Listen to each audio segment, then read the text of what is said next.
നീക്കങ്ങളിലൂടെ ഇതാ ഒരു വിജയം അത് നേടിയാൽ ഈ മണ്ണിലൊരു ചരിത്ര മുഹൂർത്തമാകും.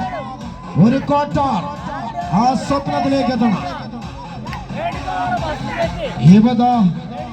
അരമങ്ങാനം സന്ധുവിന്റെ പരിശീലനക്കളയിൽ നിന്ന് യുവത അരമങ്ങാനം മല്ലപ്പുറകിലേക്ക്. ആരാധ്യം എന്ന ചോദ്യത്തിന് ഒരൊറ്റ ഉത്തരം മാത്രം നൽകണം. അരമങ്ങാനത്തിന്റെ അരക്കില്ലം തകർത്തുകൊണ്ട് പോരാട്ടത്തിന്റെ പൂർവ്വകത്തേക്ക് കടന്നു വന്ന പോരാളികൾ തന്നെയാണ്. അടിപതറ തടവുകളും മടവിലൊക്കെ ചുവടുകളുമായി അടിയുടെ ഇടിയുടെ വെട്ടിയുടെ പടയുടെ മുന്നിൽ പേടിക്കാത്ത മുടിചൂടാമന്യന്മാരാണ്. ആട്ടിവിളയാടണം.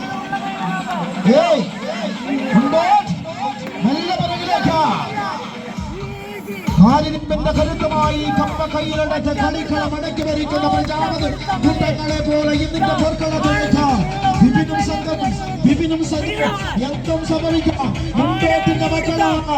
ഈ നാടിന്റെ സുന്ദരമാണ്. അരമങ്ങാനത്തിന്റെ പോരാളികൾ കരുത്തുകൊണ്ട് കൈക്കലിൽ പോരാളികൾ തന്നെയാണ്. കാലാന്തരങ്ങളിൽ പോരാട്ടത്തിന്റെ ചരിത്രമുറങ്ങുന്ന പോരാട്ട ഭൂമികയിലേക്ക് ആ യുദ്ധപടികളിലൂടെ കടന്നു വന്നിട്ടുണ്ടെങ്കിൽ അതിൽ വിജയത്തെ ചിന്തിക്കാറില്ല.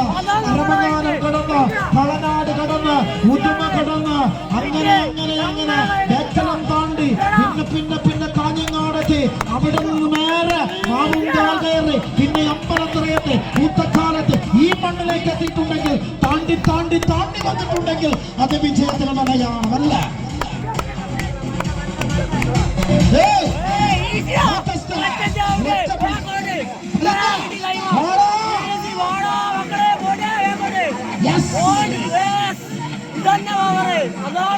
വളരെ ശക്തമായ പോരാട്ടമാണ്.